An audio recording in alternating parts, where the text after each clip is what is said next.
We'd like to welcome you to another special presentation of the Lamppost Education Initiative. My name is Khalil Muhsin, and I'm a general manager here at the Lamppost Education Initiative, and we're really excited to have this special presentation with Dr. Abdullah bin Hamid Ali, the founding director of the Lamppost Education Initiative, and Imam Marc Manley.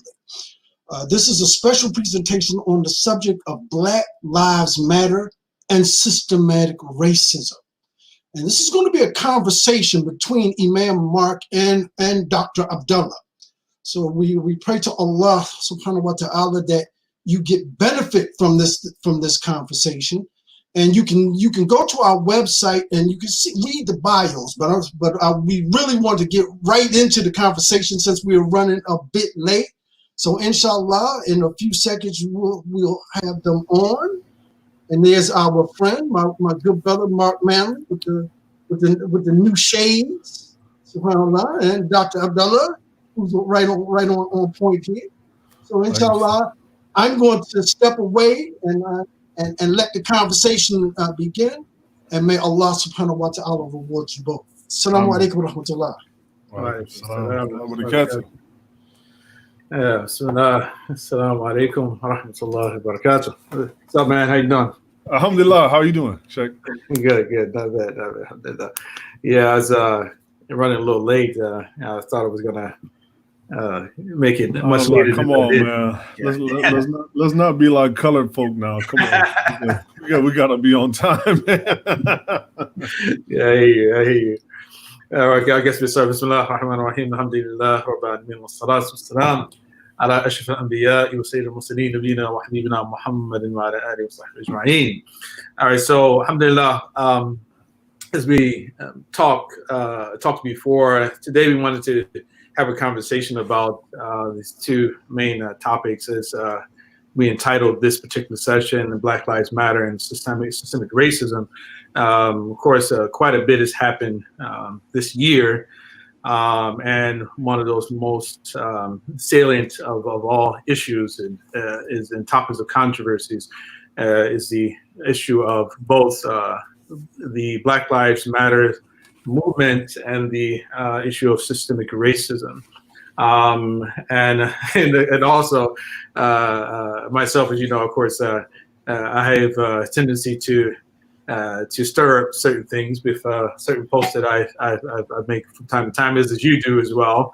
We like to stir up the pot quite a bit to get people to think differently from the way that everybody else is thinking, and I was thinking that probably a good point just to begin is with just talking about, first and foremost, Black Lives Matter. And we all know that there's a distinction between the organization called Black Lives Matter. And I don't really want to spend too much time on that, because I do think that most African Americans or Black Americans are less committed to the organization Black Lives Matter than many non-Blacks think, than they are to the actual movement of Black Lives Matter, which in the current situation, responding to a lot of the imagery related to police brutality. And I was wondering, how you felt about just starting, maybe even just talk about just the question of what does it really mean to be Black? I mean, I do think that we take a lot of things for granted, and you have what's happening often in our community is that certain people's Blackness gets questioned because they don't adhere to a certain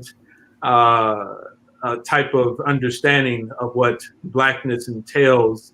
And they get called names. I get called names, and I'm not bothered so much by it myself, but people do that, and especially when I see people doing it, they're very, very irrational about it. I do think there's a lot of dissonance, and of course, I won't say that I am not subject to dissonance as well, but I do think that much of what I do write and post and engage with people about is rooted in a certain type of I guess you say, a type of education and awareness, at least in my view, about certain things. And I was thinking that maybe just starting with reflections on what we can call anti-Blackness and the historical sort of phenomenon itself of anti-Blackness, because it really is trans-historical. And I think this is one thing that many people don't understand about this topic. And right now you see a lot of Muslims who are embracing Black Lives Matter. And to a certain extent, I feel that a lot of time Black Muslims, they embrace it because it takes a lot of pressure off of themselves.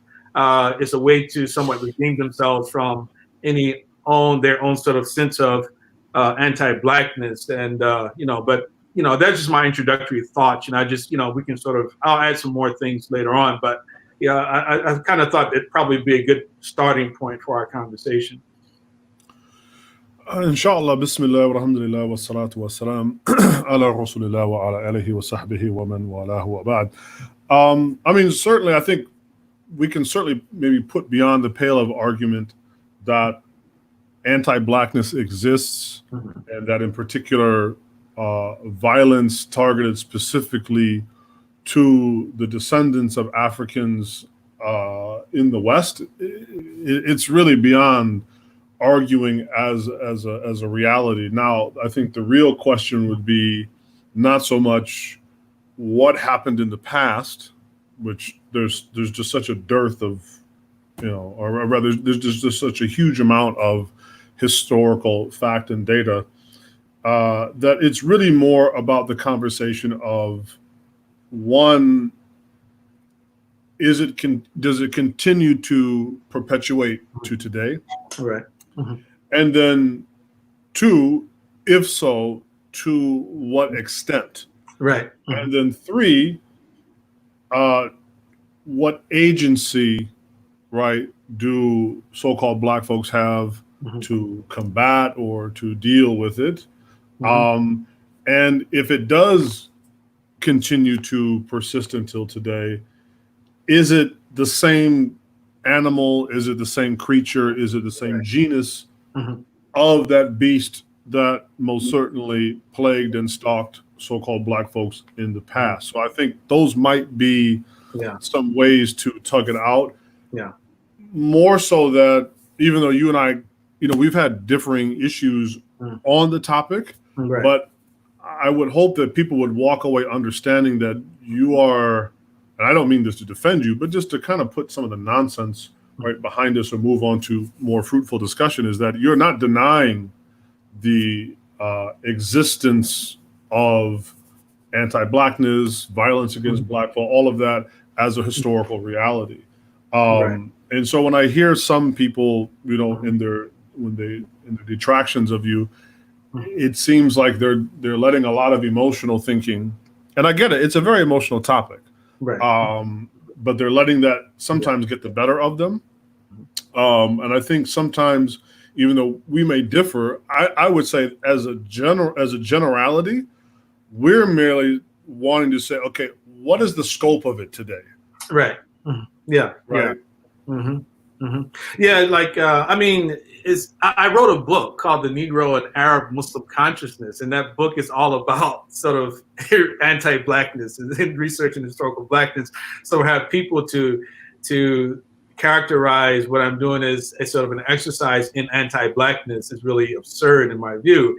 And but like you said, it's the question of like how much does what we call institutional, structural, systemic Blackness still affect the general progress of And we should probably make a correction, right? It should be systemic racism, not systematic in the title. Right, systemic. Exactly. Yeah. Systematic would be like step by step, where we're talking about something, the pervasiveness of it, right? Right, so, that's systemic. Good point. Khalil, that's Khalil's fault. I know, man. Well, we gotta have typos, man. We on here trying to be professional, man. So I don't know if you can like just sort of change it. But, I think that'll have to be edited out later on. But no, just so people understand, there is a difference between systematic And then systemic, what we're really talking about is Systemic. the pervasive, ubiquitous nature of it, right? Or the question therein. Yeah. Right. Yeah. So as you were saying before, you were talking about, okay, well, to what extent do the structural impediments or barriers to Black progress still exist? And compare the physical harms of the system or racist system as opposed to the psychological, emotional harms of them. For me, I don't personally see as many structural or physical barriers to Black progress as there once was prior to the 60s, but rather I see much more psychological, emotional, right, harms or barriers, and they exist not only among Blacks but among non-Blacks as well. Among Blacks, it has a lot to do with, and of course not all of us, but like many of us, it has a lot to do with the idea. One, first and foremost, that things still remain the way they were. That two, that the greatest threat to Black progress is white supremacy, which I don't believe is actually, I think that is the greatest threat to perhaps our psycho-emotional health, yes, and our spiritual health. I do think is one of the greatest threats to that, similar to what Dr. Jackson would say along the lines of his thesis on white supremacy, rather than the physical harms, but the psycho-emotional harms. I think that they still exist. And for that reason, I tried to pay more attention to the psycho-emotional spiritual harms rather than anything that I can personally identify as being structural, right? So it's easy when the laws say Black people can't go here, Black people, they can go here, right? And you can get this or you can't have that. We've passed that particular era. Now, of course, that doesn't mean that certain cities or certain institutions cannot operate anymore in a very systemically racist fashion, right? I acknowledge that it's possible, right? And it perhaps does still happen. But I do think that when we make the claim or we have the default setting is that anytime an individual, a Black person doesn't get what they want, right, then automatically it is the result of systemic racism. And I do think that in itself, that default setting has to change if we actually want to really make real progress, right? Move into the future ourselves as a group. Yeah, I would say that, this is probably one area where we are fairly close together in thought, and that I would say that it's, a couple of thoughts on that. I was just jotting down some of the things you were saying. I think one, it's an issue of scope, right? And that, at least for myself, I definitely feel that structural racism definitely still exists, right? And I don't think we have to go to one extreme or the other in order to lessen its scope, that we have to go all the way to full denial, right? And I find that to be an issue, not just with the topic of racism, but with many things today. You're often kind of cajoled to go into one extreme or the other.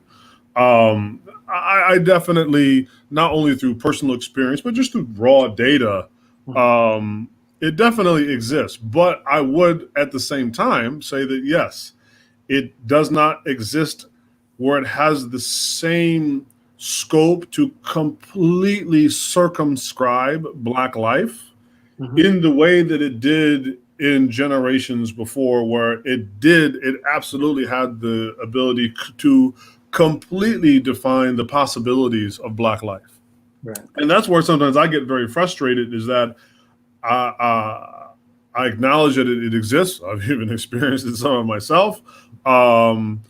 But at the same time, I find it also to be something of an insult to those people that lived when it was a total circumscribing of their life. And it is kind of a slap in the face of Black folks who had to live and struggle through that. Right. Um, Now, for you, like you said, like for instance, you believe that structural racism still exists.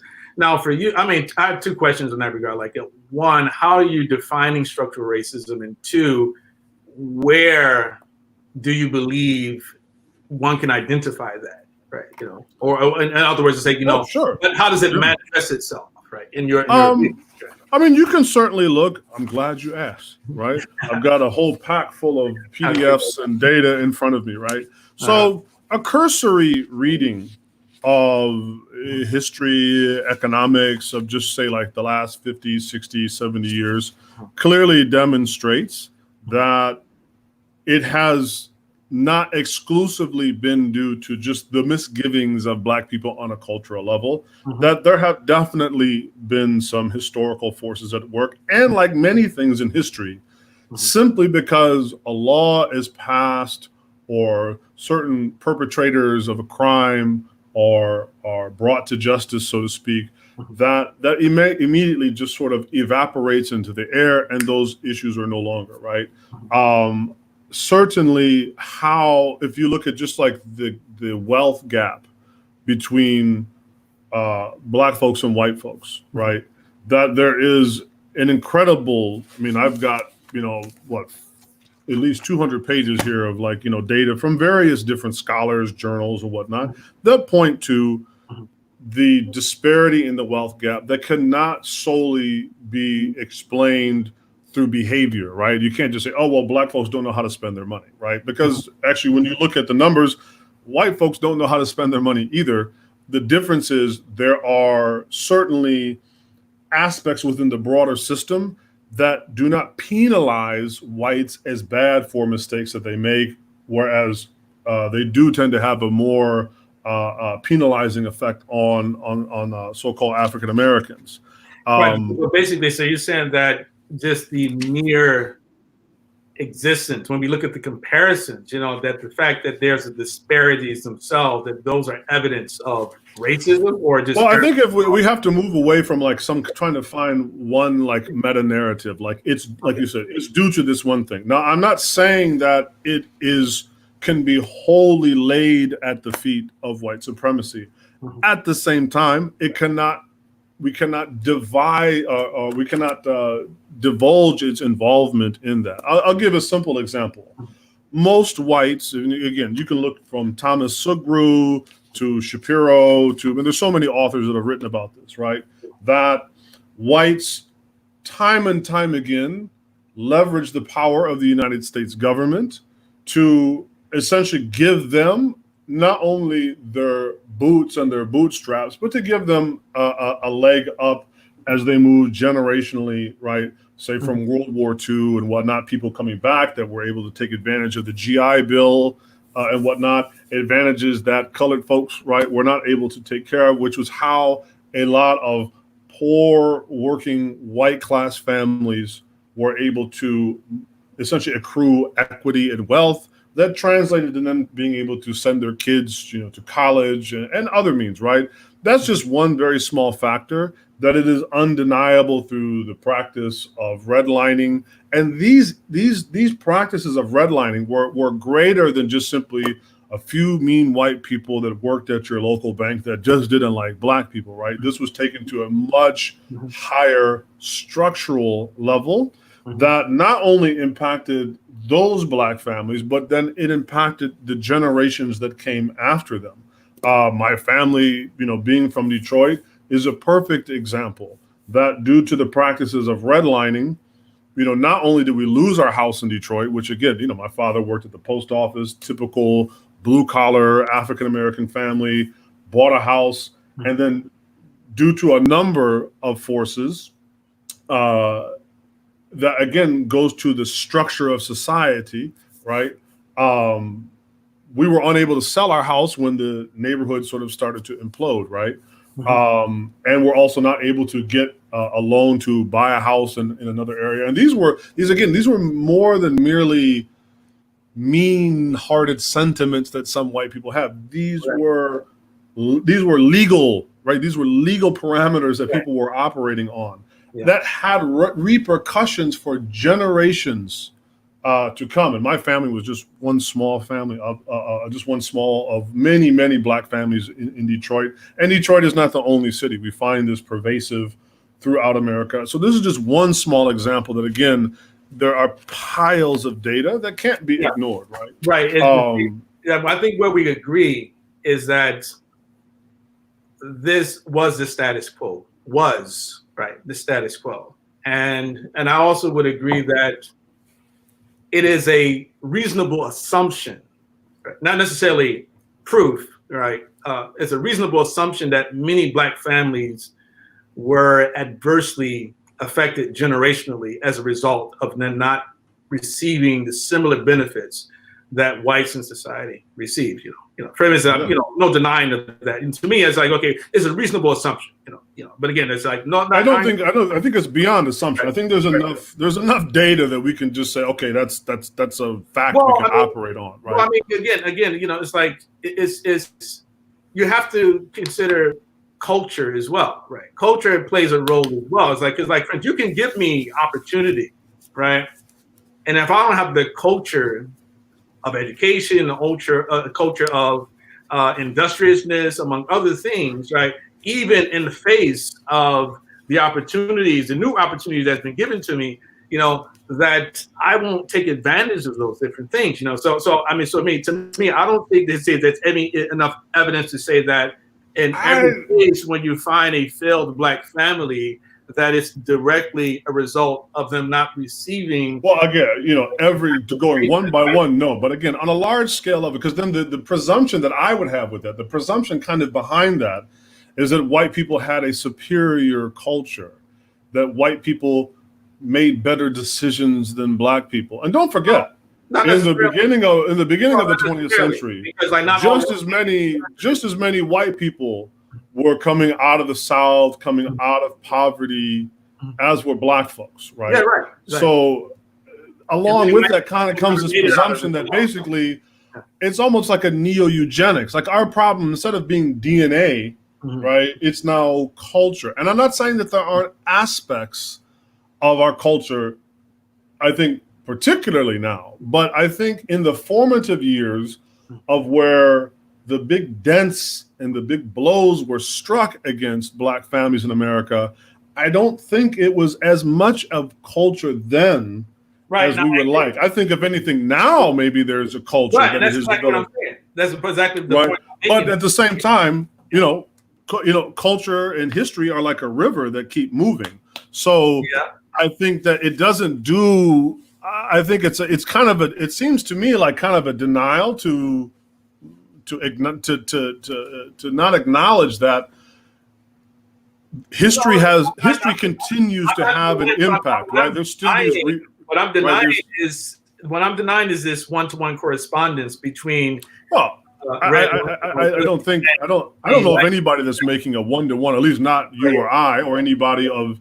I mean, again, in pop culture, maybe they are, but I mean, even people like Sugru, even people like Shapiro, even people like Dr. J. I don't think they're necessarily saying that there's one-to-one correlations, but there are also undeniable correlations, right? And that's important. Right, exactly, right. And I'm similar to that. I'm doing the same thing. Is that because I said that it's a reasonable assumption that many black families were adversely affected by the lack of access to those same opportunities and among other things that many whites had access to, right? So that's an acknowledgement. That's not a denial. That's an acknowledgement. But I'm just saying that it's not scientific in that it's not like saying, okay, the effect is. Well, what do you mean by scientific? In the sense of cause and effect, right? Or direct cause and effect. This idea that, okay, the only reason that this exists is because. Well, why is science reduced to cause and effect? Because right. Why are we reducing? Number one, why are we even putting in a framework of so-called science? Because that almost sounds like we want to limit it to empirical. Right? That's the only frame we can do when we start talking about proof. When we start about proving things, that's the only way, the framework we can put it in is that You know, well, again, there's plenty of people that give proof, right? I mean, and I have a stack of about 200 pages here of people that are giving their proofs, and it's not objective proof, right? You can have proof, but it's not objective, right? It's again, that's what I say, a reasonable assumption. Just because it's subjective doesn't mean it's not true, right? So I think again, I think that's a little bit heavy-handed to say that. One, two, because it's not objective to you, doesn't also mean that it's not objective. Means right? Everybody, they see it the same way. Well, if that's the case, then we wouldn't agree on anything other than 1 + 1 is 2, right? I mean, I think again, that's taking things. 1 + 1 is 2 is scientific, right? No, it's not. Actually, it's not scientific. It's just mathematical. That's a different thing from science. That's aspect of science, But we're not talking about right. We're not talking about things that are reproducible in a laboratory.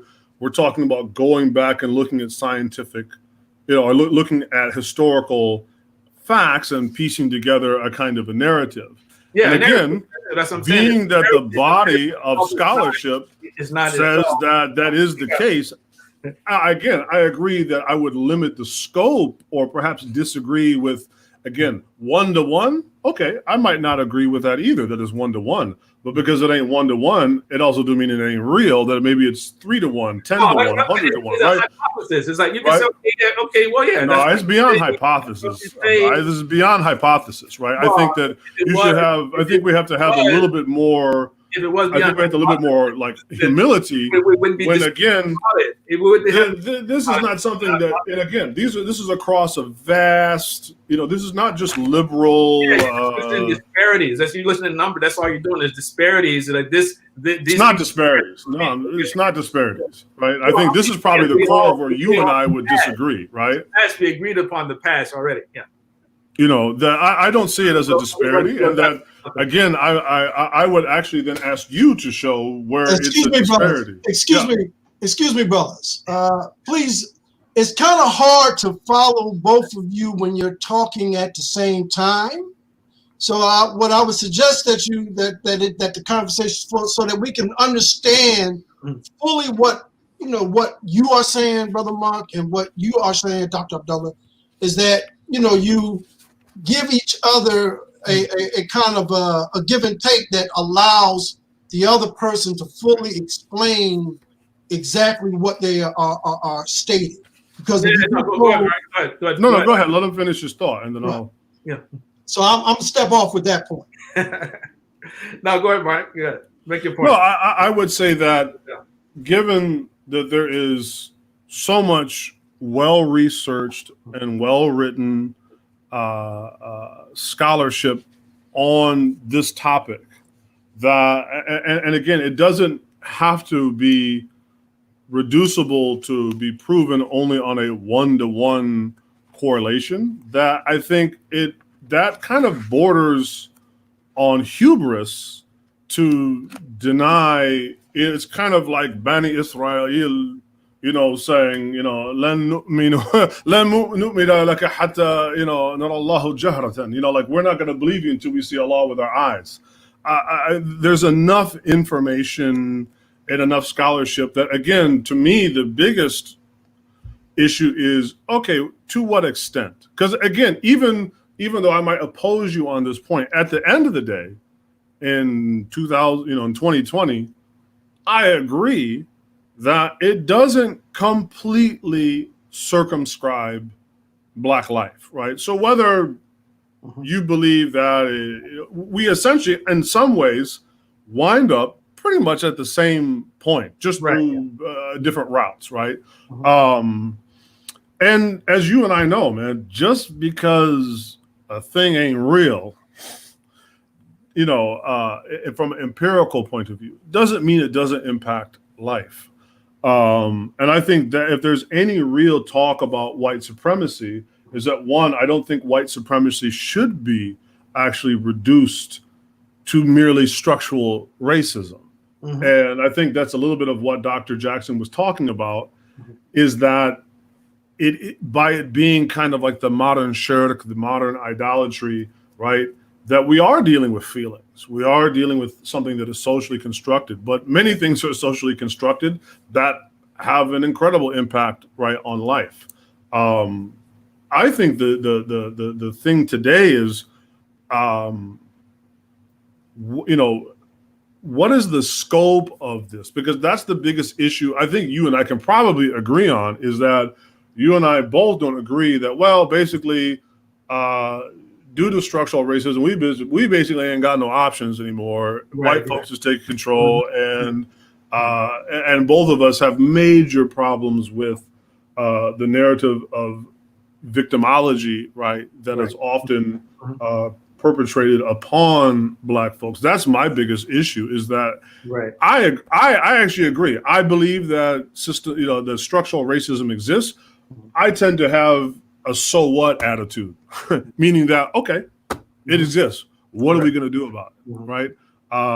We have agency, we have power, we are about the law, we have some agency in this world. We're not completely hapless.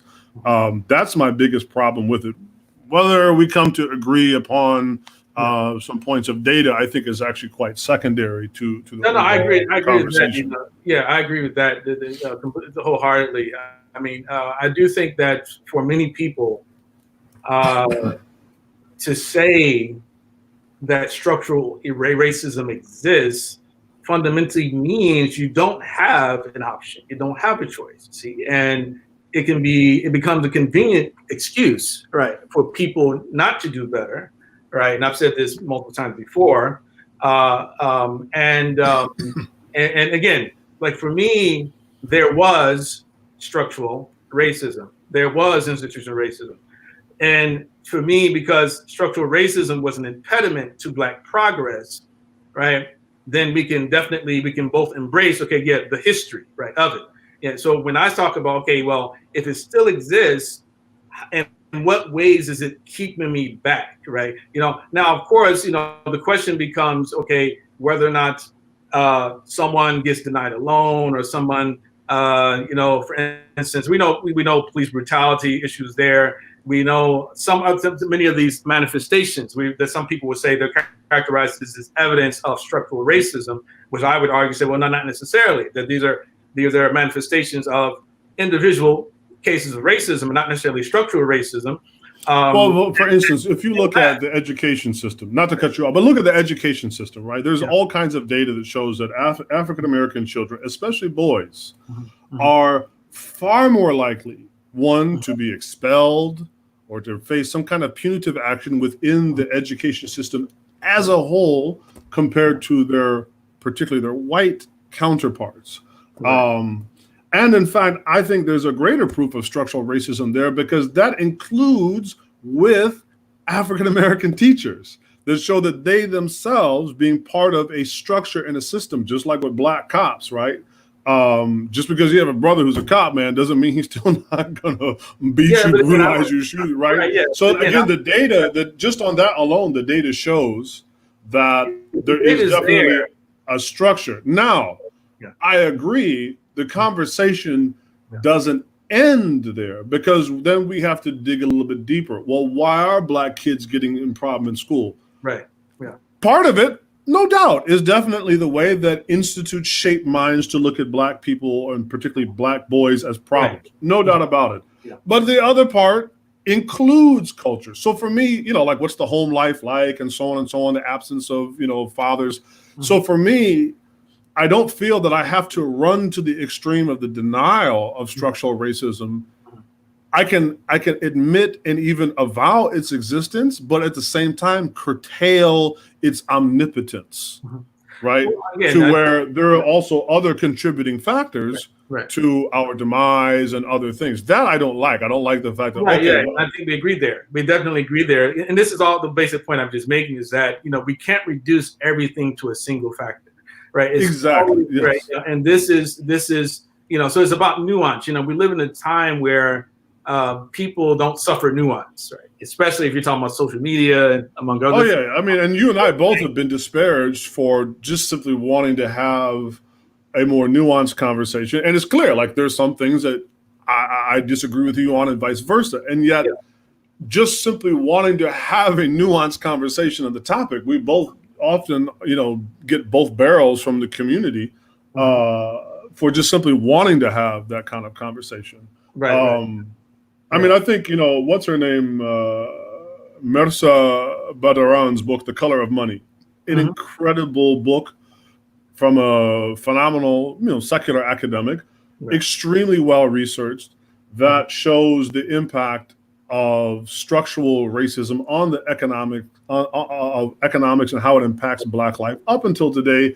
That is extraordinarily well researched. And again, my issue is, okay, but is that the end of the story, right? When we look at, I did a little piece about the creation of Black Wall Street, right? By forget about African Americans. Literally by the descendants and former slaves, right, in the early part of the 20th century.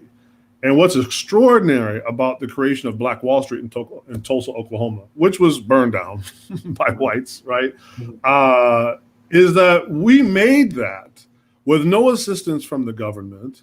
We made that without even being full citizens. And we made that coming right out of slavery. To me, that's like an insane achievement. So what really frustrates me, maybe we can turn a leaf, is that even if we acknowledge, which I do, maybe you not as much, but maybe I certainly do, acknowledge the existence of structural racism, it doesn't have to be a death sentence. Yeah, to me, I just find it like personally like this contradictory to say that structural racism exists, but we can do something about it, right? That we can overcome, the barriers that are keeping us from doing better. To me, it just seems it's self-contradictory. It's like, either those barriers exist or they don't. It gets in my mind, the way I understand structural racism, it's like, this is a barrier to your progress, right? And so if you're telling people that, get over it, right? We see the barriers, but just get over it, jump over the barrier. And okay, well, to me, the way I interpret that is as there is no barrier. If I can jump over it and do better, then technically there is no structural racism, right? Well, no, because then you wouldn't have to jump in the first place. So the fact that you jumped, there's something to jump over. Well, this is the way I characterize it, right? I characterize it that way. But again, I'm talking about the way that it has been articulated. You know what I'm doing? I'm just saying, like, if you got to jump, then there's something there, right? But again, we're talking about the ability to do better, right? And that's all that I've been largely trying to push people, in particular Black people, to do. Is that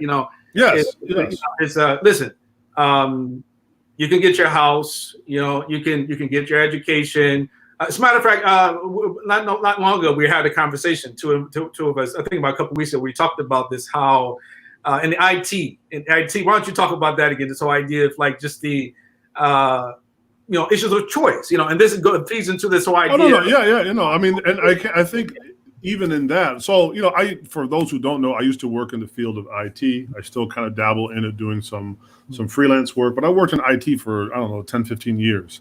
And I was often the only Black dude in the IT department. Like when I worked at University of Pennsylvania in the IT department that had a massive IT department of, 1,000 employees or whatnot.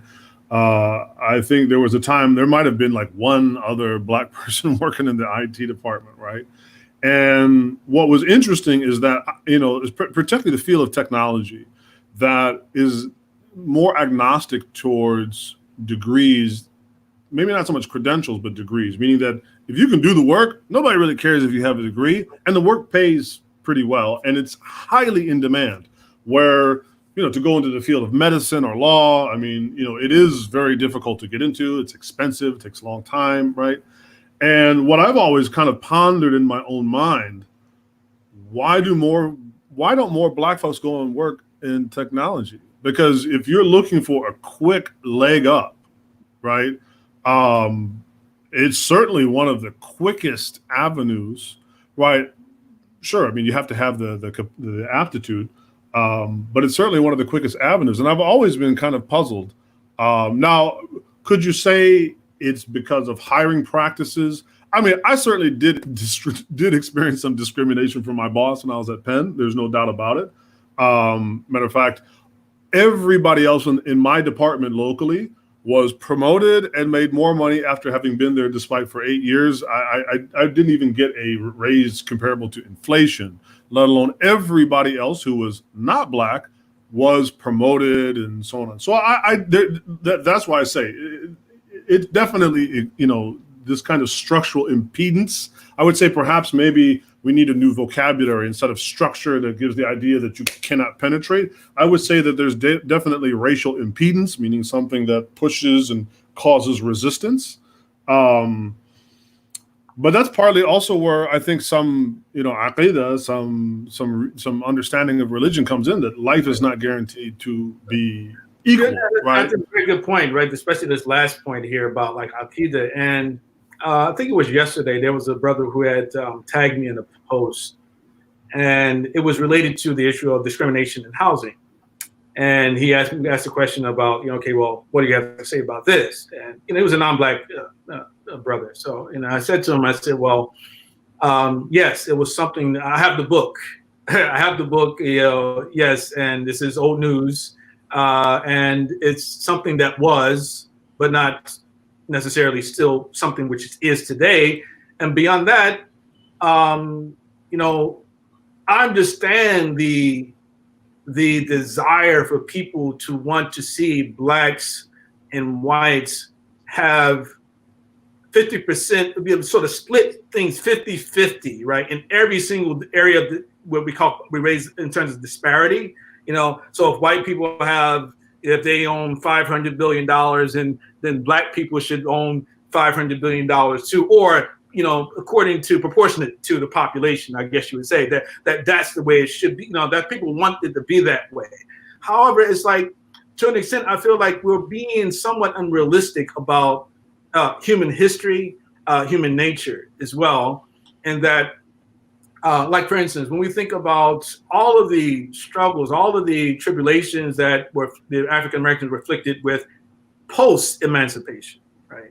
All the setbacks, right? Post-emancipation, that the very fact that we never re-educated our populace, both white and black, about the history of race inferiority and superiority, our racial history, and then taught the truth, which is that God created us equal, and that, white people are not naturally superior and black people are not naturally inferior, that we see all of these multiple setbacks. And you can see how, and there's evidence of this too, of people actually articulating this throughout history, that, listen, we're not going to let those Negroes or, whatever, derogatory term you want to utilize for blacks and anything, get an edge on us. Because how can we yesterday just be their masters, and then today, now we have to compete with them? So no, we're not going to let that happen, because if they get power, they might do to us the same thing that we did to them, right? So which is not dissimilar to what some of the Quraysh were nervous about the freeing of Haqa'iq during their time. Like, wait a minute.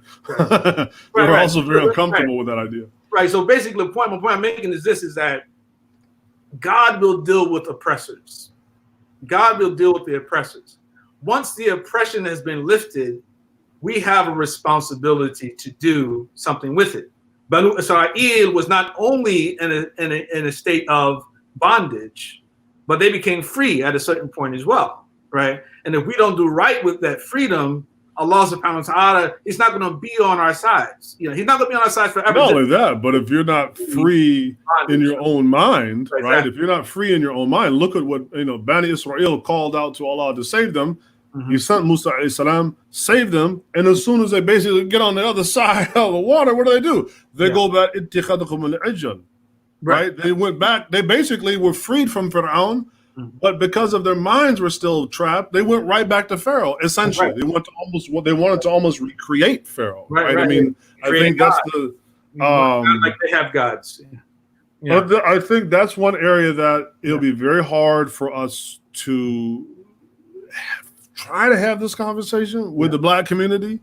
Is that, at least for myself, I'm not denying historical brutalities. I'm not even denying current structural impedance, right? If we want to call it that. But my concern is you're not really interested in divesting your mind from it. You only want to divest your body. And therefore it becomes almost like what you said. You kind of want to rig the game to where merit and achievement are all done away with, and it's almost some kind of like communism, where it's just like the state is just going to hand out allotments to everybody. We do away with any kind of merit or achievement, which I find, at least as a Muslim, to be, you know, somewhat problematic to justify, Right. as some kind of divine mandate, right? And that shouldn't be used in some sort of circuitous way to try to say, well, we shouldn't stand up to fight injustice, or no, we should, you know, we should absolutely. But I think we have to. There's a difference of being free in body and free in mind. In fact, I would say we were freer in mind 100 years ago than we are now. Yes, right? Even though we are now freer in body, it seems like it's weird. Like as time has gone on, the mind has become less free and is almost like wanting to, and not on its own. Again, this is where I do believe there is some legitimate issue of, I don't know if we want to call it structural racism, but certainly there is an element of white America, particularly the liberal wing, that has wanted to continue to inject these ideas into the minds of Black folks, that never really wants to encourage the complete emancipation, of which the conspiracy theorist in me always kind of looks at you like, what are you trying to do with me? You know, like, why don't you really want me to be free? I understand you want to help me, but just giving me a handout, that ain't really helping me, right? And I might come up with a path of determination, of which, you know, who knows? Maybe you know, situations will be reversed, or just worse off. I may not need you at all, and that's why I get sort of suspicious about you know the white community and what it really intends with Black America, because they don't really seem to be truthfully interested in our empowerment, which is fine. But that was Shelby still calls it, you know, instead of white fragility, he calls it white guilt, right? And fundamentally, it's the fear of being labeled a racist, right? You know, because we live. I think look at what's happening right now in America. I mean, as you said, with the non-Black Muslim community having basically jumped into a swimming pool that they don't even know if there's any water in there, or if there's any sharks in the water, right? They have jumped headlong into the protest of Black Lives Matter. And again, do the lives of Black people matter? Absolutely. But there's a difference between that and the movement Black Lives Matter, of which they don't seem to be interested in any discriminating, you know, view on, hey, look, we got this opportunity to basically alleviate ourselves of all the things that we did wrong before, almost like a kind of like public catharsis. Yes, exactly, right. Yeah, but so it's not a genuine.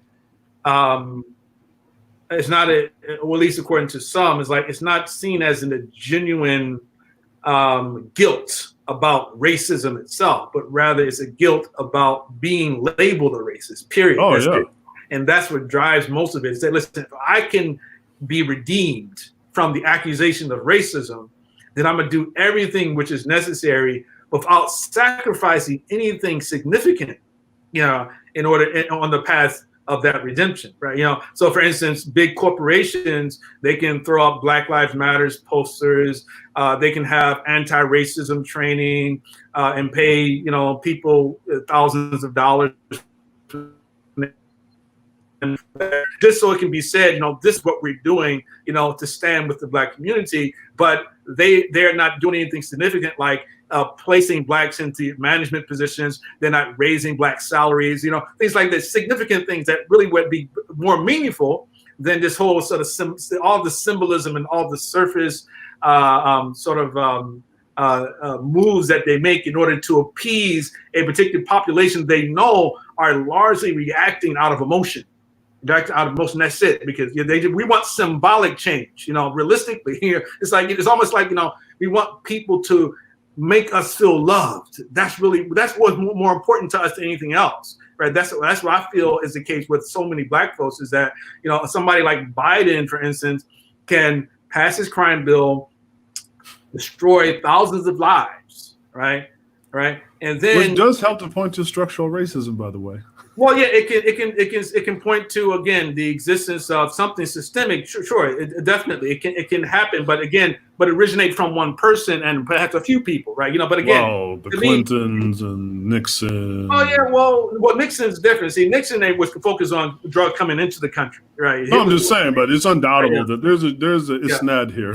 Yeah, there's the war on drugs and everything again, but not just that. We have to pay black people too. This wasn't just no, I'm just saying, but black folks were hard on crime too, right? In DC, Chocolate City.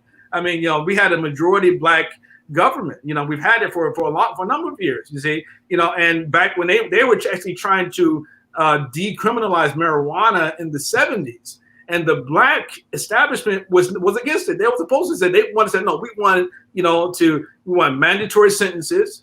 We want, to at least a component.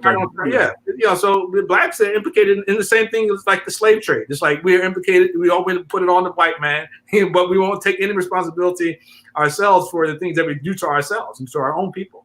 All right. So yeah, I and this is what makes it difficult to. Again, it makes it very difficult to have any conversation in the community, because if you go against the dominant narrative, you'll be labeled an Uncle Tom, a race traitor, and what I think is really disparaging, I mean, I forget the guy's name from Black Dawah Network, that was disparaging those who are going against the Black Muslim tradition. I mean, to me, to bring it also now, like how this relates specifically to the Muslim community, what I find troubling is that, okay, let's say you have your views, and they're clearly not very popular with a lot of people, but this is not tantamount to kufr. Yeah, right. But yet, as you said, now with this not wanting to be labeled, racist, and this thing is spun out of control to where now if you don't show obeisance to the Black Muslim tradition, that now one's Islam can be held into question, as if you uttered, I don't believe in angels or the last day or something. And this is what really makes me nervous, is that the Muslim mindset is being so overtaken by this that now it becomes almost something that is nasikh. It's like it abrogates, revelation, to where you don't feel like praying, or okay, whatever, but oh man, you don't think structural racism exists, even if you're like, man, how could you possibly say that? How could you possibly? Okay, but that's not a statement of kufr. Right. But now within the Muslim community, these things become tantamount to where your Islam is in question. And I understand they feel, well, the Quran articulates these things, and the Prophet ﷺ articulates these things, and I feel that you're not standing up to but at the same, like, hey man, that's not something that is like qat'i, or I mean, this is not like something that's like in the text. It's not one of the immutables, not from the Thawabit. Exactly, right? And this is where now it's like we have these new immutables, and the old immutables are now transmuted to be completely amorphous, right? That it's permissible now to, well, either, well, that's their issue, with we're just LGBT. If they're into LGBTQ, well, we don't like it. No, wait a minute. I thought we had to stand like, al-amr bil ma'ruf wa nahy 'anil munkar. What happened to that? No, now that is, it's funny. I was listening to forget his name. I think his name is Sajid Lifham. And he was a YouTuber. And he was giving an account of Hassan Minhaj and his recent debacle, with Keith Ellison and his mocking of dua and whatnot. Yeah. And he actually made a really interesting observation. He's like, in a previous video where he really dressed down the Muslim community for not being involved in Black Lives Matter and blah, blah, blah, blah, blah, and, the police brutality against African Americans, he was dead serious. Dead serious, like you and I might be on, Aqidah or something, right? But then when it came to making dua, it was a joke, referring to Allah with a statement of kufr, of being the man upstairs, right? That was very casual. And then the community, we were like, what did he just say? Brother, you gotta be easy. You gotta, but then if you don't go march with Black Lives Matter, which doesn't mean I don't support my whole people, just if you don't march with Black Lives Matter, now all of a sudden it's like, this is a kind of like, this is like expulsion of the Muslims from Spain or something. You're It's crazy. at the bottom of the hellfire with the munafiqeen. Well, it's like the Inquisition, right? It becomes a kind of Inquisition. Yeah. So, and it's interesting too that with the new embrace of Black Lives Matter and the embrace of the designation of colored people, among a lot of non-blacks as well. What we also have embraced, in my opinion, is what we can call anti-whiteness, right? And I think that, like, for me, like when I think of systemic or structural racism, however we want to classify it or categorize it, or whatever term you use, even though we know there's some nuance, in the minds of certain people about those different terms, but the only way that it's possible to me to uphold this Manichaean sort of like world of just just black and white is easy, those are the oppressed, these are the oppressors, right, is for us to equate systemic with whiteness, right? So this idea is that, okay, systemic racism is a universal thing, and the white people, they are the system, right? So every white person is by default a racist until proven otherwise. And to me, that in itself is not, substantively different from just basically saying the white man's the devil, right? And the only difference I would say is that white people can be redeemed according to this new ideology, whereas the first resurrection ideology is that you couldn't. White people were just evil; they couldn't defy their nature, right? They can never really be good, right? But it's like if you equate it with that, then okay, I see where you're coming from. But the fundamental problem with multiple problems with it, But I do think one of the most the biggest problems with it is that it prejudges too many people, right? And that in itself is totally un-Islamic. It's and then also it too easily, I guess you would say, removes responsibility from some for their particular plight, right? Exactly. And it puts it all on someone else. Any of your problems are the result of something that happened outside of you. Right. Yeah, I think what we also need to do, and I know this is going to really anger some people because it feels like some sort of like Uncle Tomism, but we need to move away from this binary of racist, non-racist, and also include bias, right? And that we have to differentiate between people that just simply have their bias. And then people, because I think the term racist doesn't just mean like, oh, well, as an Italian person, I don't like Vietnamese, right? I mean, it's one thing to have your own biases for the things that you like.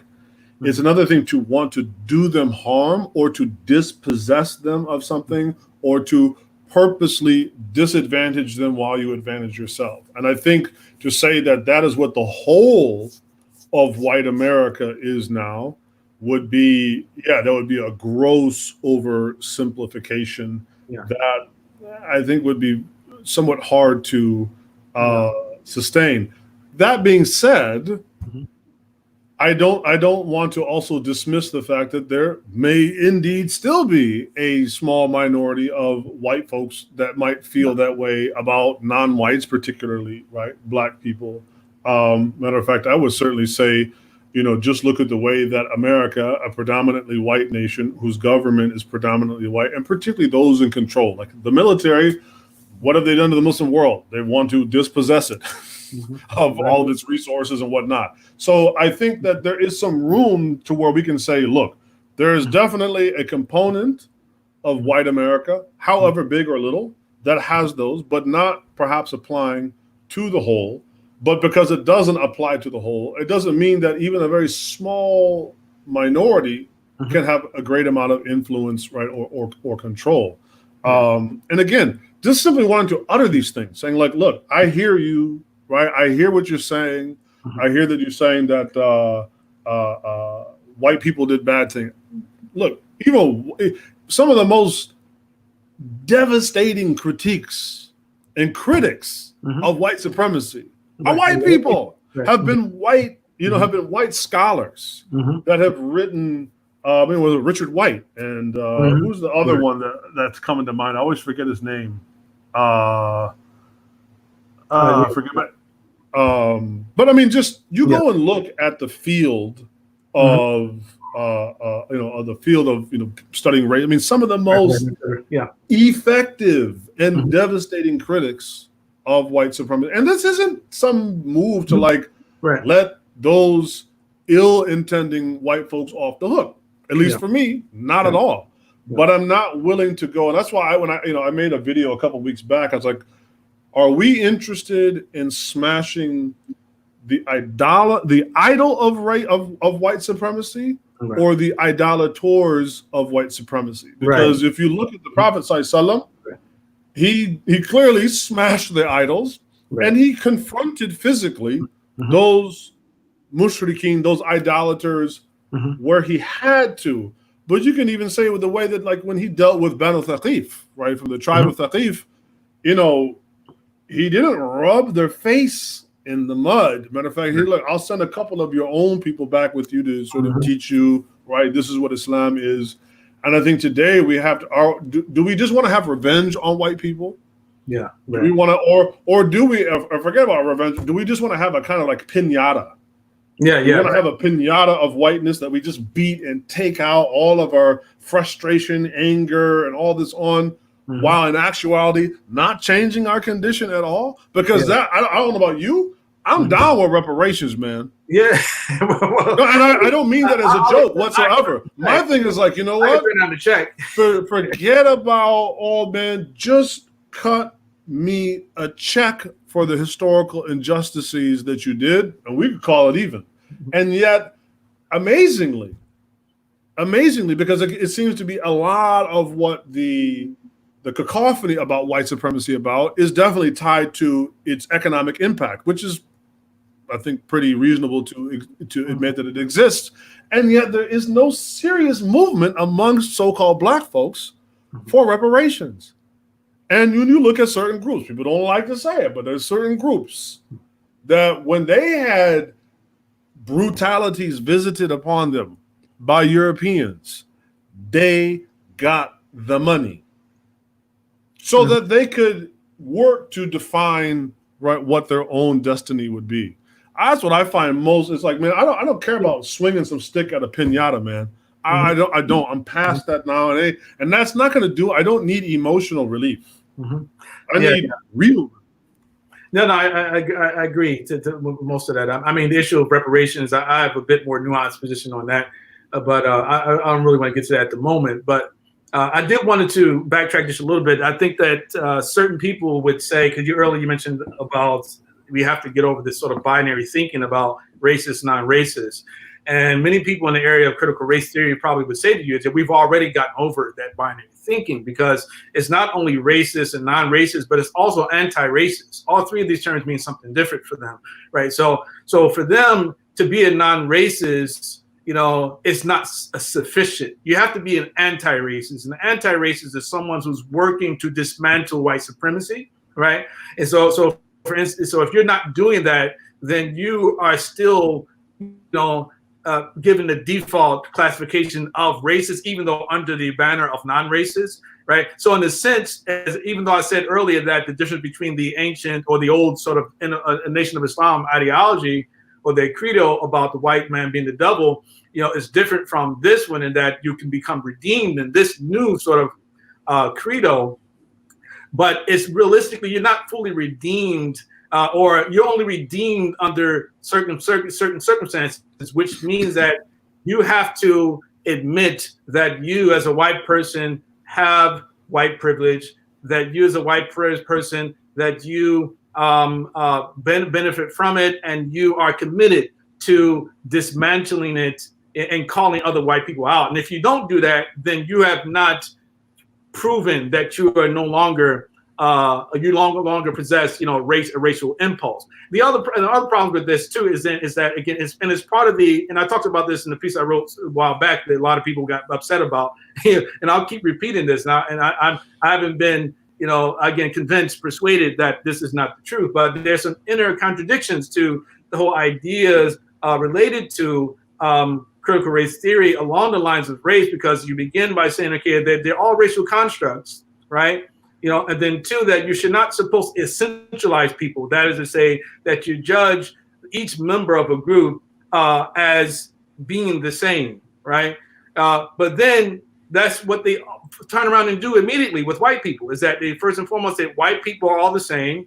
And then second of all, they treat race or whiteness as if it is a concrete, a real racial category, not just simply a social construct, right? So either it is a social construct or is it not a social construct?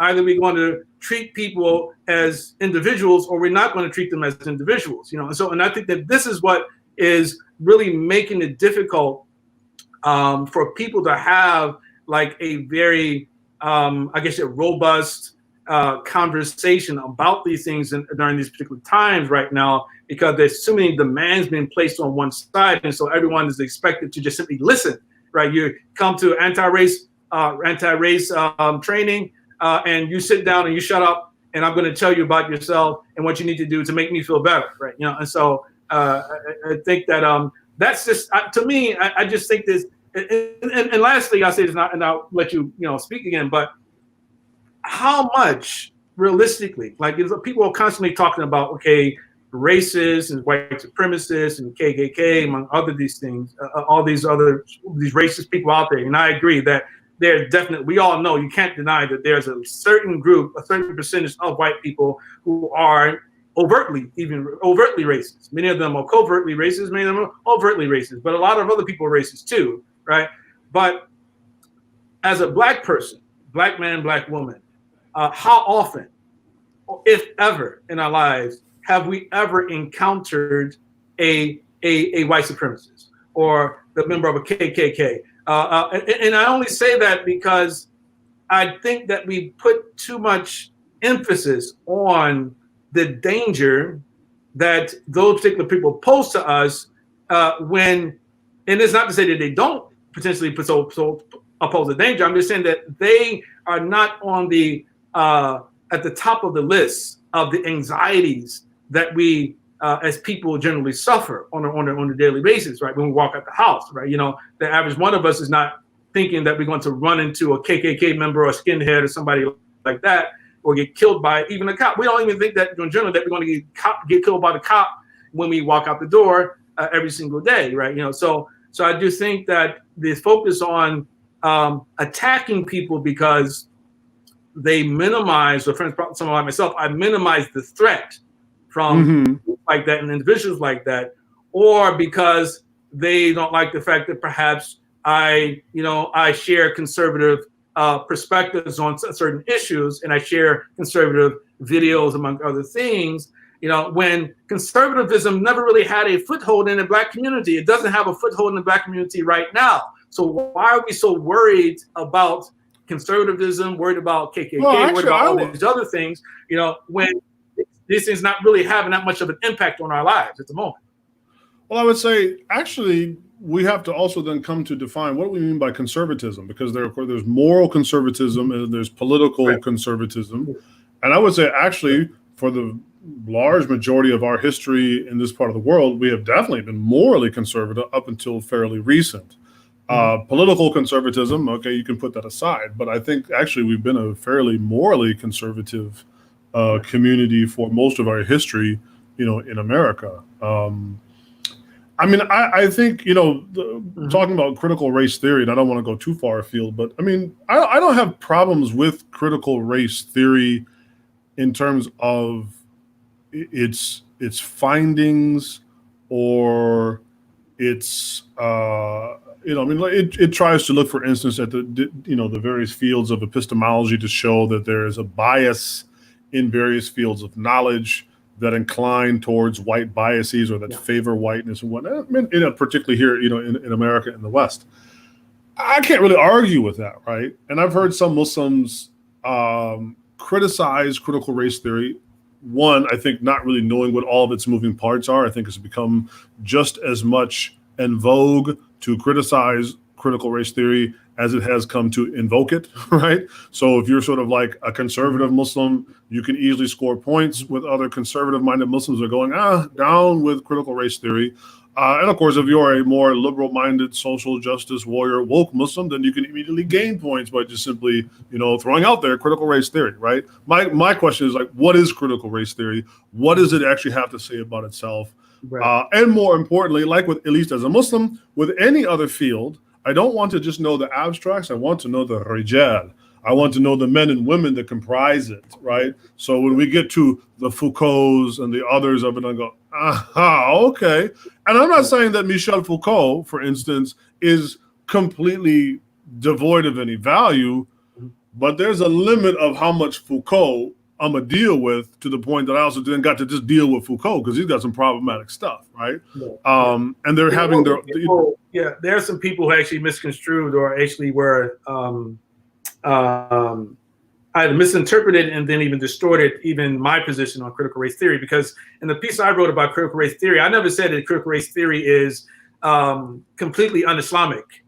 I never said that. I actually had praise for it. I said that there are aspects of critical race theory which are very valuable, right? And that, in like other postmodern philosophies, is very good at deconstruction, right?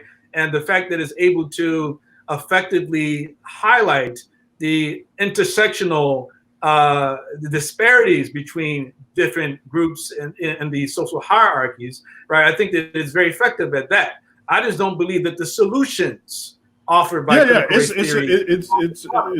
a great tool of investigation amongst other tools, right? But it is a very poor tool of construction, right? And that's where I'm concerned about the community.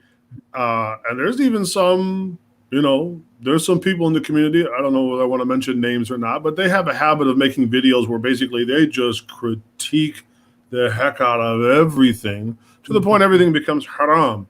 And in their pursuit, kind of in some ways almost like Imam al-Ghazali. I know you're a big fan of Imam al-Ghazali. But one of my criticisms of Imam al-Ghazali is that in his pursuit of dealing with the hyper-rationalists, the Mu'taziliya, he essentially constructed a kind of rationalism, right? Which at the point of, well, is rationalism a problem or not? And I feel like there are some people in our community that as a reaction, and they've become so hypercritical of everything that they forgot to, we don't build anymore, right? That we can deconstruct racism down to its subatomic level, right? And even if we can be brought to all agree that it's pervasive throughout America, I don't have a problem with that observation. My question is, what are we going to do about it? Right, exactly. Beyond trying to just harangue white people. Right, exactly. Right? Yeah. That's what I find most frustrating, is that it's taken this deconstruction impulse to a kind of absurdity, right? I'm not saying it doesn't have its place. It's actually quite useful to like, well, what's in there? What's in this thing called racism? What's in this thing called America? What's in this? Okay, cool. It can be a particularly useful tool to look in and see what's in there. But it may not be, it's kind of like a scalpel. It's great to cut open, the body.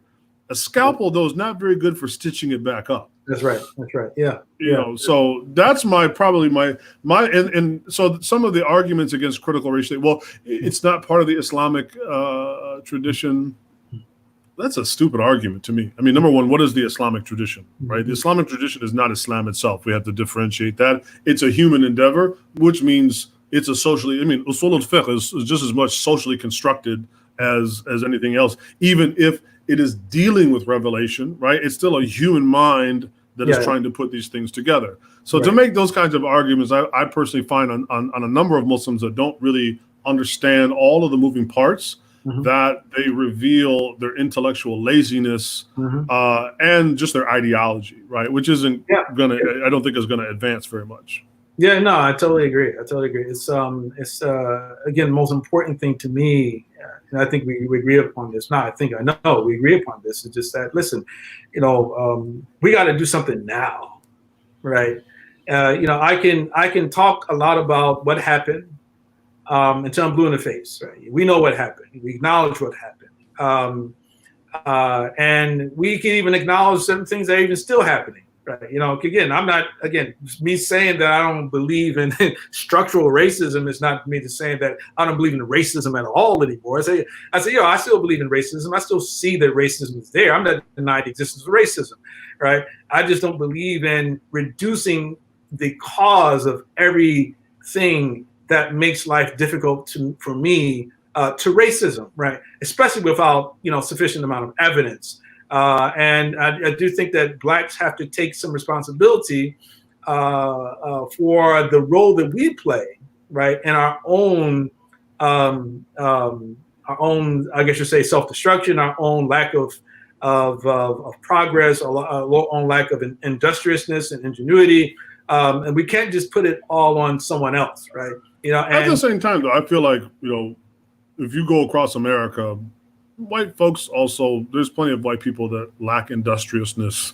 Yeah, right. And of which, again, to me, one of the biggest proofs is that there's been an incredible amount of lack of industriousness among white people, and yet the system is very forgiving. Of their flaws, right? We just don't have the advantage of being able to apply the government to be as lenient to us, making the same. So I think my take on it would be not so much taking responsibility for our own destructiveness, because this is part of the human condition, but rather take control of our ability to make something, right? I believe that, and that of course is going to come with your relationship with the Creator, not in a Santa Claus way of like, well, if I pray and fast to you, you'll just give me everything that I want, but just even that. Even the value that I hold for myself, if it's ultimately ensconced in my belief that I am not the byproduct of any human process, that I'm only the byproduct of the will of the Creator of this heavens and the earth, to me, that is extraordinarily empowering, to where I no longer need training wheels. You know what? I can go out here and I can try this thing, and I might fall flat on my face. That's okay, because then I'm doing it lillah. I'm doing it for Allah, right? And I have the courage to go and work without training wheels. And by training wheels, I mean all kinds of training wheels, right? I know some people talking about, why are you talking about reparations? I'm just saying, there have been, even to some extent, right, the indigenous, right, the Native Americans were given some type, although clearly, like, look at what that got them. And I think that over-reliance upon anything other than God is problematic, right? And in fact, I think that's part of the problem of whites having become dhalimun. Not every white person, but undoubtedly part of whites becoming dhalimun is that they were too reliant upon themselves. Right? Because if you really believed in Jesus, forget about Islam, if you really believed in Jesus, your Jesus, even the Scandinavian Jesus, you never would have done the things that you did. But you relied upon yourself. Which I think, for me, it's inescapable to deal with any dhalam, white supremacy, whatever. There is no getting away from Allah. That's right. Yeah, I totally agree. It's I think that like a lot of the issues that we're struggling with today are, just related to historical events and also historical stereotypes, which have been promoted for centuries. I think that all the trouble that we see happening around the world right now with relationship to race relations is, to an extent, is somewhat of a reckoning for the European, in that because the European never took the time to re-educate its populations about race, or re-educate them out of the idea or the mindset that that whites were not naturally superior, right? And then they continue to spread the imagery of, superior white people in so many different ways, the white Jesus, white superhero, so many other things as well that they've done. And that's a heck of a cloud to operate under. Yeah. And so it's going to take time. It's going to take a lot of time, perhaps a few different generations, to really get this out of our system, right? To get it out of our system. But you have to start the process somewhere. And I don't believe that the way that it's been going about right now is what's going to get us out of it. What's more likely to happen, in my opinion, based upon the direction and the approach that's been taken right now, is that many people, and especially white people who themselves have given up the idea of them being racist, will become racist once again. Why? Because they're being harangued, they're being attacked because of again, something that they feel they haven't had any hand in. They'll say, well, listen, I never owned slaves. I don't, hate black people. I've never harmed a black person, right? And I don't see how my being white and everything is something harmful to other people, right? And you keep telling me that, right? And then you attack me, then what's going to happen is that some people who, again, you might be able to actually reach them, if you, of course, if you try to explain to them that the idea of white privilege, in my view, is that white privilege is really about what we give to them, not what they themselves go around thinking about themselves. Is that, it's because of that conditioning, right, that we've had for centuries, that we continue to privilege the white voice, the white face, right, because of that conditioning. Most whites, perhaps I would say, are totally unaware of this, right? When you say to them they have white privilege, the average, especially somebody like an Irishman, he'll say, well, what are you talking about? I grew up poor. What are you talking? Because they think of privilege and material terms, right? But again, we continue to push and push and push, and instead of uniting, we cause greater polarization. And remember, they still got most of the power, right? They still got. And that's what I would say. The only way I would maybe problematize that a little bit is where and I've heard some white people say, well, I don't own slaves. My family didn't own slaves, and I don't have any ill will towards black people. Therefore, I want to be completely disavowed from anything to do with this issue of so-called white supremacy. Mm-hmm. And while there might be some way that you could try to, round that square, imagine if I said the same thing to people over, let's say I said the same thing to the Vietnamese. I never served in the military. My father never served in the military. I never dropped any bombs on people. So why do you have problems with America and what it does abroad in other countries? I never served in the military, right? So we have to be careful of, simply because people did not personally participate in a group that was the front line of engagement in doing something, doesn't mean that, hey, at the end of the day, man, right? Islamic I can still understand, and I think this is where I get on white America about the Muslim world. Well, why, they hate us for freedoms. What kind of absolute nonsense is that, right? Or the complete hypocrisy about Russia. They colluded with Russia to mess with our democracy.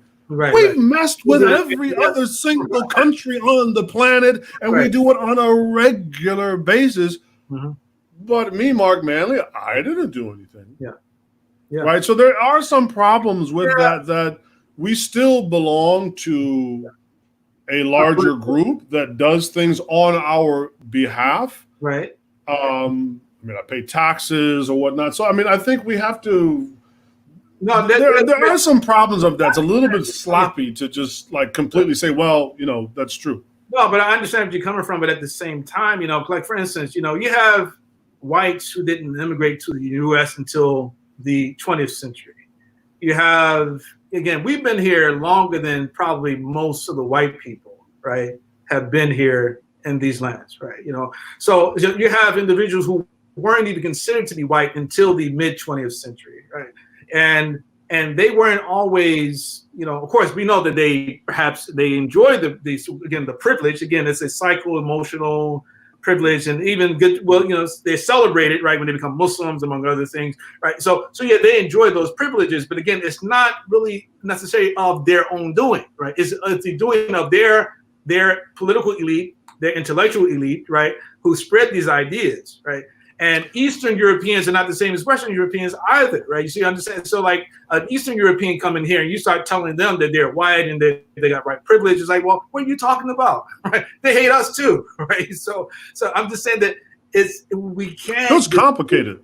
Right, exactly. In the same way, we can't assume that every Black person on the planet shares our sentiments about history and our experiences, among other things. Can we, how it happens, some African guy comes here or somebody comes from the Caribbean and they don't seem to be as, I guess you say, as zealous about the movement. Are you kidding me?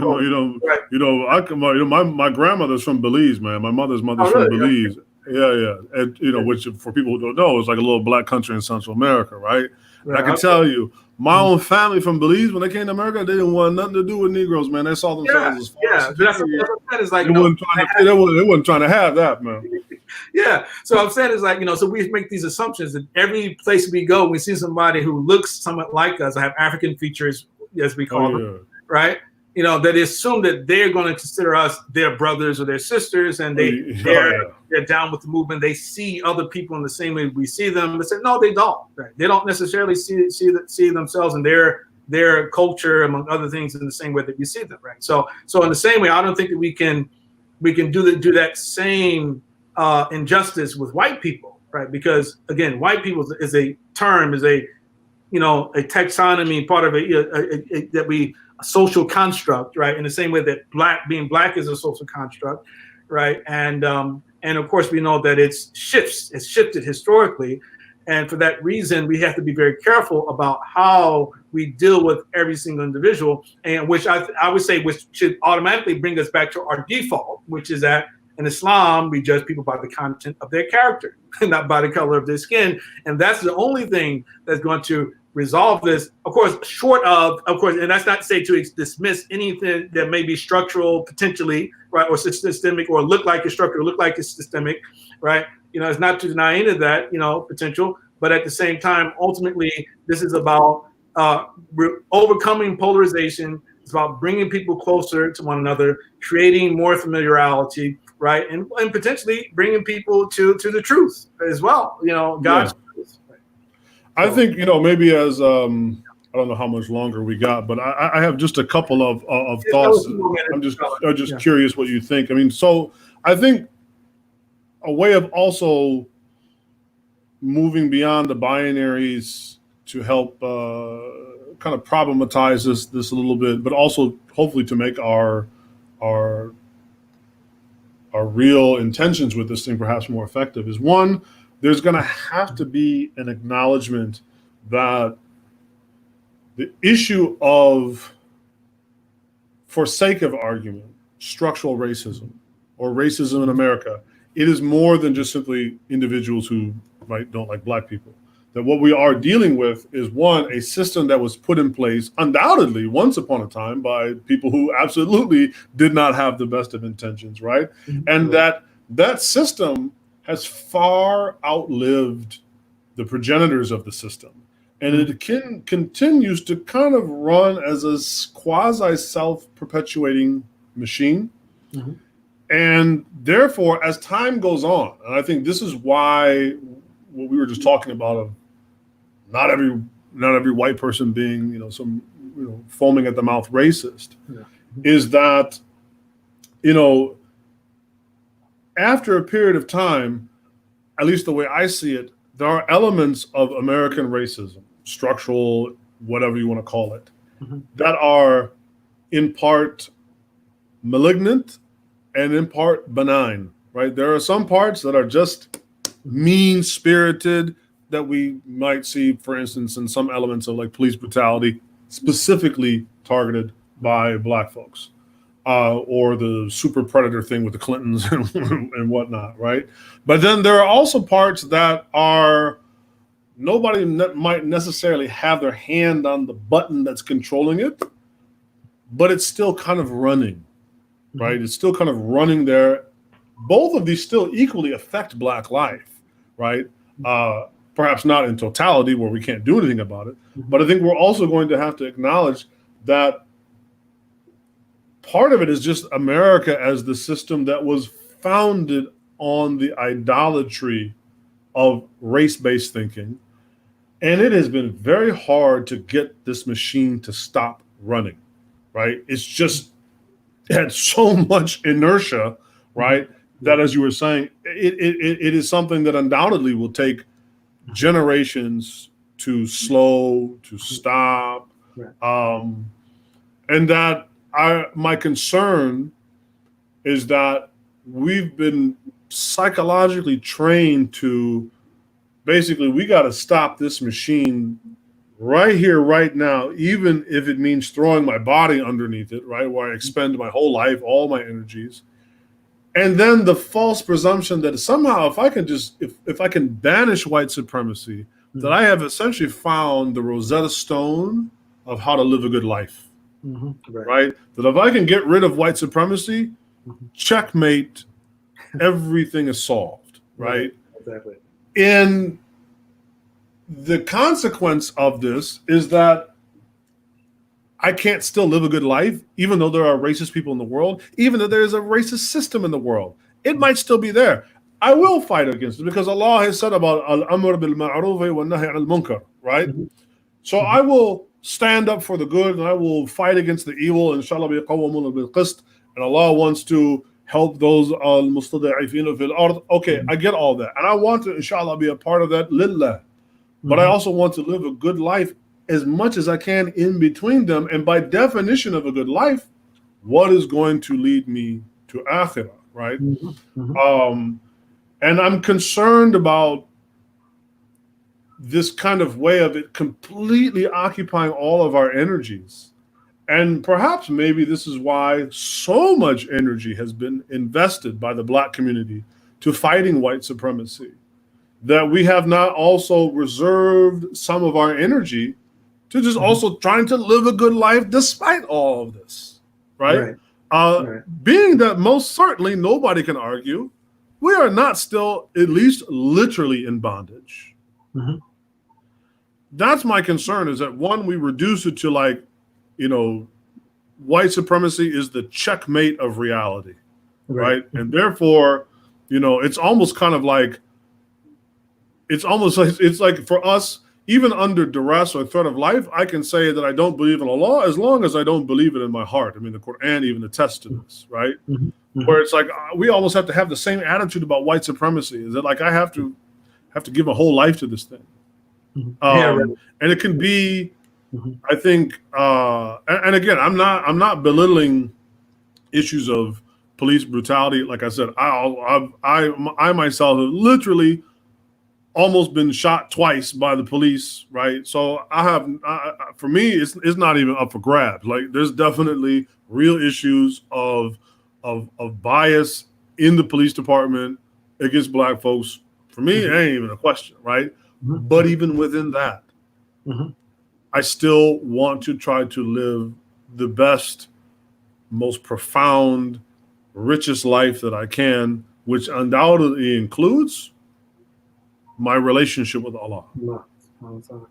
Yeah, I mean that's a beautiful way to sum things up. And I did want to say before we go, alhamdulillah, we've been friends for some time now, and I'm glad that and we don't always agree. You know, people just so people know, man, we've had some knockdown, drag out arguments about stuff. You know, Khalil, I mean, we bumped heads on a number of issues over the years, and one thing that I really always hope for is for people to learn how to actually have a conversation. Maybe even this conversation. We got little tense at one point, but still, we work through things, even if we don't completely agree about, the issue of structural, racism. At the end of the day, I think most points we agree upon. I actually wish that some of those people are detractors, people we know would have actually maybe we can find a way to drag them in here. You know, and it's like, okay, it was like people want to take pot shots, you know, they sneak you. And that doesn't, what does that do? Like, okay, well, why can't you have a conversation, right? You know, why can't you just have a conversation? Nobody's trying to force you to accept everything that I say. Yeah, and, you know, as a matter of fact, Lamppost has always been about, again, bringing together different voices, you know, put people down to sit at the table. Let's talk it out. Let's try to see if we can come to some common ground on some issues. That's what the conference, one of the visions of the conference was always about. Okay, we're going to put together some people with the leadership in our community, you know, put them on stage. We know that in certain areas they differ on these issues. We're going to show the community, you know, the general community, how we can actually have a healthy conversation about things. Unfortunately, you know, like we live in a time where that's not acceptable anymore. That's not acceptable right now. It's like you just have to just jump on the bandwagon. You have to ride the wave like everyone else. And if you don't, you're blacklisted, you're a coon, you're this or that, you know. But alhamdulillah, I do. أصبر على ما يقولون. Yeah, you always do that. My brothers, can I indulge? I mean, you have been, alhamdulillah, both of you have been very generous with your time. But this has been a very fascinating conversation. I would like to ask one question of you, Imam Marc, and one question of you, Dr. Abdullah, if you would indulge me so for just a few minutes. Sure. Imam Marc, on the question of systematic or systemic, and I corrected the spelling. I got that correct. You know, mashallah. Yeah, you know. This technology is like sihr, man. You put the sihr on it, man. But alhamdulillah, I'll take that one on sorcery. Inshallah. But on this issue of systemic racism, as we and from what I heard from your conversation, there are variegated definitions for it that we're not always very clear on. And to me, that often leads to disagreements. I know that's something that Dr. Abdullah talks about a lot, that a lot of times when we're not clear on the definition of something has a baseline, then we don't have a basis to understand the nature of what we are discussing and what we are arguing about and what we're differing on. And I'm saying this for the benefit, not so much of you and Dr. Abdullah, because I know y'all have had a lot of conversation, but I'm just talking about just in general. What I'd like to ask you is how much, I know from just me and your personal interaction that you and I and Dr. Abdullah are big fans of Harold Cruz. I used to be Harold Cruz paper boy. Yeah, we know that you're Harold Cruz. Harold Cruz says that on the face says this in his book, The Crisis of the Negro Intellectual. He talks about the nature of social groups in America itself. And he says, and I'm quoting, in this chapter on individualism and the open society. Mm-hmm. He says, on the face of it, this dilemma rests on the fact that America, which idealized the rights of the individual above anything else, is in reality a nation dominated by social power of groups, classes, in-groups, cliques, both ethnic and religious. And the individual in America has few rights that are not backed up by political, economic, and social power of one group or another. How much would you say that the interplay that we're talking about in terms of systemic racism deals with this type of relationship between social groups? And how do other groups come into the equation? Because we've been just talking about black and white. But how do other groups also included in this notion of systematic or structural racism? How much would you say that is a basically an outcome of something that Cruz is saying, as I understand it, is saying a natural function of the American reality of social groups? If my question is clear, inshallah. That's a heck of a question. Well, I'll try to reduce this down to a more palatable sauce. And I think this is something that actually, Dr. Abdullah can probably relate to. Like since we're Muslim, because one, Dr. Cruz, as much as I have fond memories of delivering his papers to him and I appreciate his works, I mean, this is also a conversation, particularly as us as Muslims, right? So we cannot just simply discard and throw Islam out the window and have some sort of conversation. Mm-hmm. So for instance, if I were to say, well, in the Maliki madhab, the mashhur is da da da da. As soon as I said mashhur, you'd be like, well, what is mashhur? Right, and for those who don't speak the Arabic, right, this is a technical term, right? Mashhur can mean popular, right, in colloquial Arabic, but this is a technical term in Islamic jurisprudence from the Maliki school. And the problem is, as you know as well as I do, there ain't no consensus on what these terms mean, even within the madhab, let alone outside the madhab, right? And therefore, the question is, what do we do when we don't have an ijma' or a consensus on mustalahat or on technical terms? What do we do then? No, I mean, like, what do we do as mutafaqqihin when we don't have a consensus on technical terms? What do? We reduce it down to a level to where we find a common denominator. Now, that might be something earlier on in the madhab, or it might even indeed go outside the madhab, which is just simply something that is in something from a hadith that we agree that is narrated, or something from a verse from the Quran. You have to. This is the problem with this issue that I think Cruz is kind of alluding to, and this is how I would deal with it from a Muslim perspective. Structural racism, anti-blackness, anti-race, critical race theory. Okay, the problem is, even within these epistemological fields, even within these fields of knowledge, there is not an agreement upon what they mean from one to another. So instead of trying to banter about, I think this is where some of the gloves tend to come on, because you're not agreeing with me. Like, I don't agree with you because I don't even know what the heck you're talking about, and sometimes it doesn't seem like you know what you're talking about. Like, let's try to take it to something that we can go, okay, that's it, right? We have to have something where we can all have a foothold, right? This just isn't like a matter of you being, perhaps, Dr. Abdullah, he's in better shape than I am anyway, so he's more flexible, so he can twist his body and contort his body into a shape that I, as a 6'5", 300-pound man, simply just can't do anymore. Plus, I'm older than he is, so that's not what it should be about, is some kind of like intellectual contortionism where you just, no, we have to take it down first to some type of common denominator so that we can, one, have a general gist of where are you at, where am I at, and also to understand that if we are going to kind of begin to grapple here, I'm not trying to hurt you, right?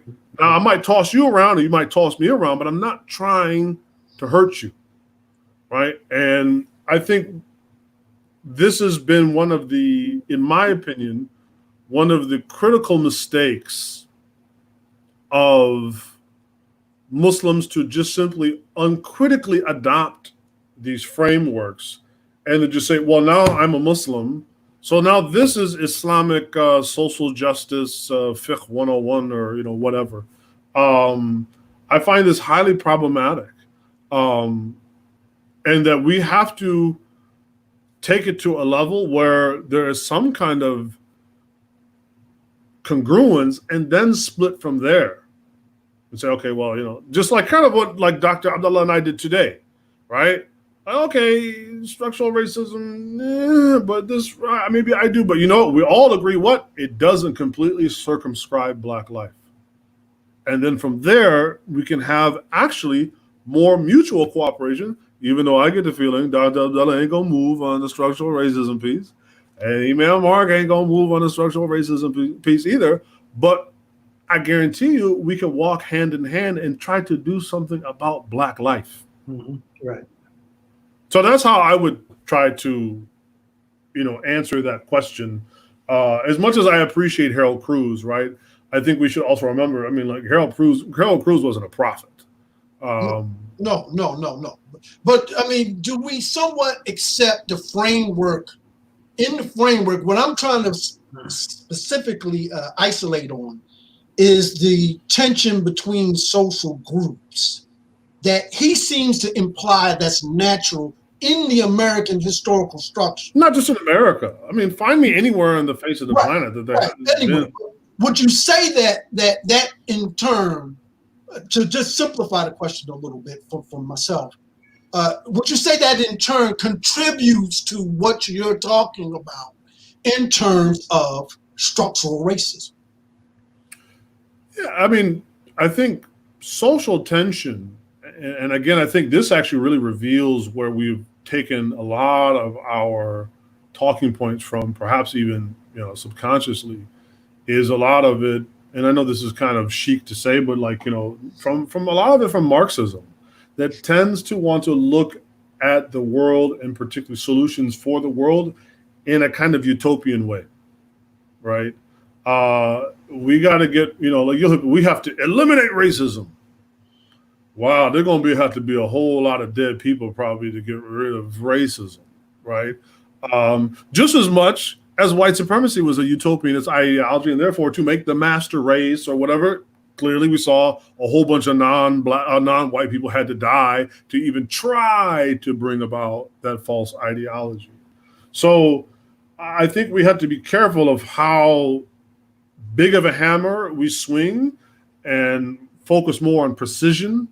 And I think that's where the religious mindset, at least I would say certainly from the Muslims, are, while we take the truths of the Quran to be qawwamuna bil qist, to stand up and fight against injustice, and that Allah has said, what? وَنُرِيدُ أَن نُمَنَّ عَلَى الَّذِينَ صُضِعِفُوا فِي الْأَرْضِ, that Allah's irada, Allah's desire is that he wants to indeed lend his aid and his favor and be merciful to those who are downtrodden in the earth. So who are we to interfere in the will of Allah? Matter of fact, we have to become, inshallah, the fulfillers of that will, because otherwise Allah would have done it himself. Why is he telling us that's his will, but then doesn't make it happen? Well, that's for us to fill in. At the same time, we have to be careful, not in the process of doing so, that we make a mountain of skulls, right? Or that we make society, unlivable. I mean, I'm sure we could probably get rid of white supremacy in a day, but is that a society, in terms of completely, but is that a society you would necessarily want to live in? Because I guarantee it would have to be draconian. Okay. Alhamdulillah. Dr. Abdullah, and alhamdulillah, I thank both of you brothers for indulging us, and subhanAllah, I think this has been a very beneficial discourse and discussion. Dr. Abdullah, you are attacked pretty viciously. Even I'm looking at some of the comments here in the, from Facebook and other things. Your arguments. I mean, it's some emotions. It's like, man, it's your argument is ridiculous. It's like some real. Real emotive, real strong feelings about your supposed conservatism, as you would think. What would you argue? Just as a summary, what would you argue is the main thing that your critics are just not getting about you? What is it that they don't seem to understand? Because, what is it that they're not getting about your positions and your advocation of political conservatives or political conservatism to a degree? We both know, I think all three of us would agree that the social conservatism that Imam Marc referred to is something that we all, as Muslims basically are aligned with. But basically, what is it that you think, has a final go out here? What is it that you think that people just are not getting about your positions in relationship to conservatism? Well, that is somewhat of a difficult question to summarize quickly, but I do my best. I do my best. I'm sorry to put you on that, but take your time. We got all night. Well, I try not to keep everybody all night, but I think there are multiple things that people don't get, and perhaps even if I say they don't get it, I don't think that they would agree that they don't get it. Like for me, I would say the first and foremost for me is that I tried to apply my understanding of Islam to my politics, right? First and foremost, and I know it's difficult for you to have a principled politics, right? It's very difficult because religion is the realm of principle and politics is the realm of compromise, right? So it's hard to have a principled politics, but I'm not a politician, right? So for that reason, I do think that it is very much possible to have a principled view of politics. And my ideas are rooted in not only my understanding of Islamic theology, Islamic law, but Islamic spirituality, right? So for instance, as you know, I'm not easily offended, or I'm not easily like worked up when I hear people call me names, or people attack me, or people challenge my views on things, right?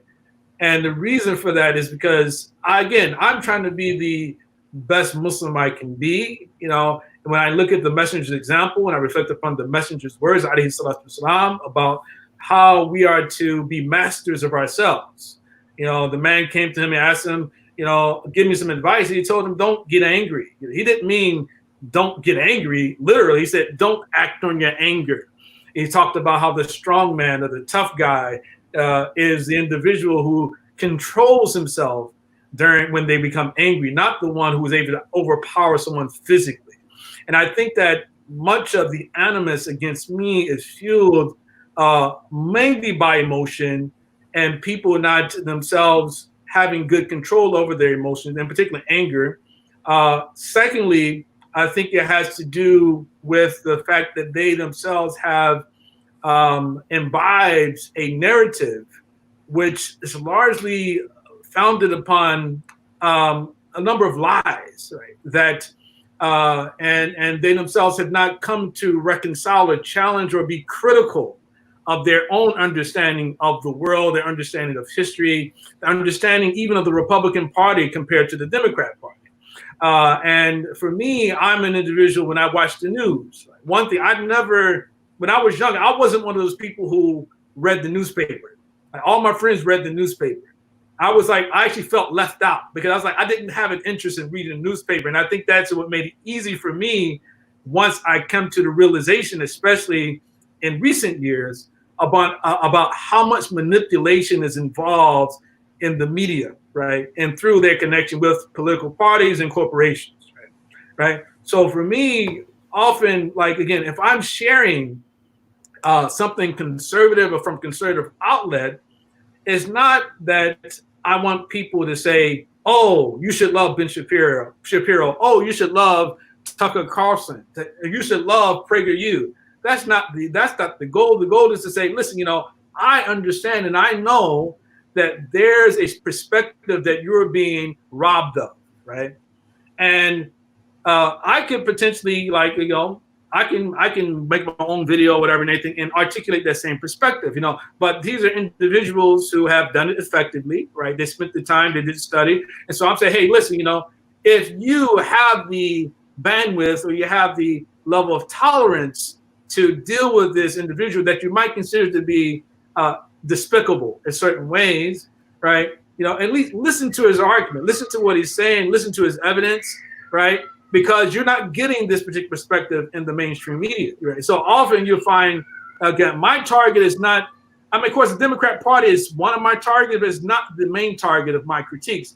The main target of my critiques is the mainstream media, right? Because I understand how they have utilized that tool for a very long time in order to control and manipulate the masses. That same media, it wasn't very long ago when they were demonizing black people, showing all of the gang movies, Boys in the Hood, in New Jack City, all this stuff and everything. And I remember when I was studying in Morocco, one of my friends came to me and said, listen, you know what?